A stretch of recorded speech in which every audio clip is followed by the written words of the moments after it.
Welcome to the Explainer.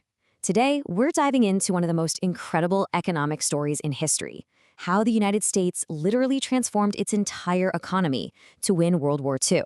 Okay, so let's get right into it because you really have to ask yourself this question. The answer is a wild story of government power, industrial muscle, and huge public sacrifice. It shows us how a country that was frankly on its knees financially could suddenly rise up and become the economic powerhouse that armed the world. So before the war, you've got this sleeping giant, the American economy still trying to wake up from the absolute nightmare of the Great Depression. Yeah, the New Deal had helped, but things were still slow, still really uncertain. And this right here, this just perfectly captures the whiplash. Before Pearl Harbor, a full quarter of the entire workforce didn't have a job. After the war started, the country was suddenly scrambling to find enough people to fill all the empty positions. That attack was the alarm clock that forced the U.S. economy into war service and fast.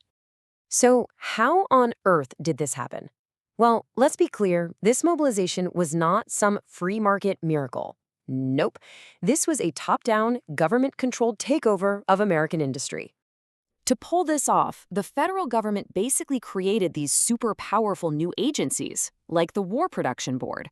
And they had one single job: manage and direct all economic production.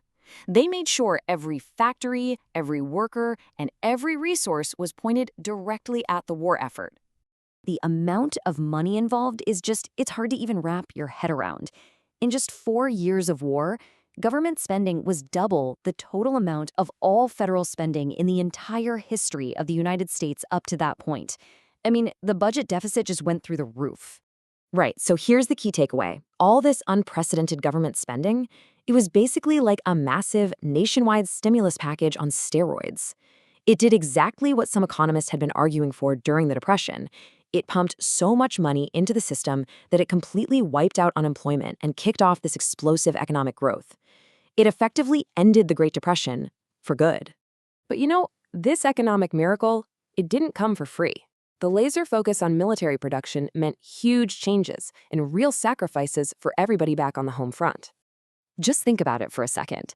That factory down the street that used to make shiny new cars or refrigerators, it got completely retooled. All of a sudden, its assembly lines were cranking out tanks, planes, and weapons. Consumer choice, it pretty much disappeared overnight.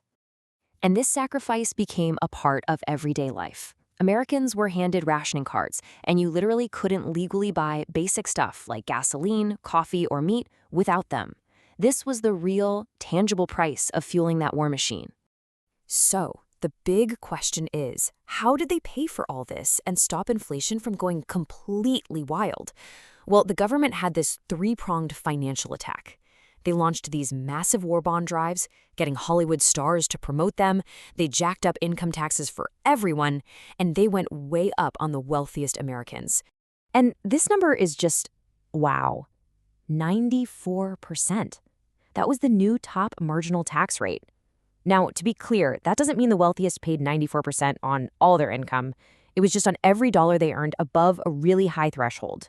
But still, this wasn't just about raising cash. It was a really deliberate move to make sure everyone felt a sense of shared sacrifice and to pull all that extra cash out of the booming economy to keep prices from spiraling out of control. All right, so you've got 20 million American workers heading off to serve in the military. That leaves a massive hole in the workforce. So the question became, who's going to build all the planes, ships, and tanks we need to win this thing? And the answer just completely transformed the face of the American workforce almost overnight. You had 6 million women entering the workforce, a lot of them in heavy industry, becoming those cultural icons like Rosie the Riveter. At the same time, the war kicked the Great Migration into high gear. Over 1 million African Americans left the rural South for factory jobs in the North, looking for both a better paycheck and an escape from Jim Crow. And to fill those critical gaps in agriculture, the government created a brand new program with Mexico. And that led directly to the Bracero program in 1942. This was a formal deal between the U.S. and Mexican governments to bring in thousands of Mexican nationals as contract laborers. They were brought in mostly to fill the desperate shortages on farms and railroads. But, the experience for these workers was deeply complicated. For some, like one ex-bracero said, it was a blessing. It was a real opportunity with good pay. But for many others, it meant exploitation, horrible working conditions, and discrimination. Another worker remembered, They would call us pigs. So you have this program that was a source of both opportunity and real hardship, all at the same time. So when the war finally ended, there was just no going back to the way things were. 4 years of this total mobilization had permanently reshaped the nation's economy and its entire social fabric. That weak, limping economy of the 1930s, it was gone. In its place stood a global superpower.